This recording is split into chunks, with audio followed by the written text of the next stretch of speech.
இந்த கஸ்டமர் வந்து நம்மக்கிட்ட ஆர்டர் ப்ளேஸ் பண்ணும்போதெல்லாம் அவங்க எப்பவுமே சூஸ் பண்ணுற கேக் என்ன அப்படின்னா நம்மளோட இந்த ப்ரீமியம் சாக்லேட் கேக் தான். ஸோ அப்படி இந்த சாக்லேட் கேக்கோட கஸ்டமர் வந்து என்னுடைய காலேஜ் ஜூனியர் பொண்ணு தான். இன்னைக்குமே same cake ½ kg order place பண்ணியிருந்தாங்க. இந்த கேக் டிசைன் வந்து இதோட நம்ம வந்து 3வது டைம் பண்ணுறோம்.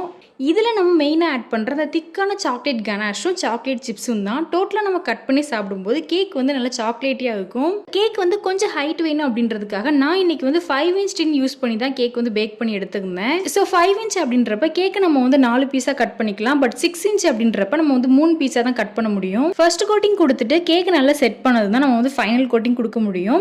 ஸோ கொடுத்துட்டு நம்ம கையோடைய டிசைன் எல்லாமே கம்ப்ளீட் பண்ணி கஸ்டமருக்குமே சேஃபாக டிஸ்பேச் பண்ணிட்டோம். கஸ்டமருக்குமே டேஸ்ட் பண்ணிட்டு நமக்கு நல்ல ஃபீட்பேக் வந்து ஷேர் பண்ணியிருந்தாங்க. ஜூலை 5 ஆன்லைன் ப்ரௌனி கிளாஸ் வந்து நம்ம அகைன் போட்டிருக்கோம். இந்த வீடியோட எண்டிங்ல கிளாஸ் பத்தின டீடைல்ஸ் வந்து அட்டாச் பண்ணியிருக்கேன். செக் பண்ணிட்டு இன்ட்ரெஸ்ட் உள்ள உமன்ஸ் வந்து ஜாயின் பண்ணிக்கலாம். அண்ட் கேக் ஆர்டர் பிளேஸ் பண்ணோம் அப்படின்னா ஸ்கிரீன்ல உள்ள கான்டாக்ட் நம்பர் நோட் பண்ணிக்கோங்க. அப்படி நம்ம சேனலையும் ஃபாலோ பண்ணி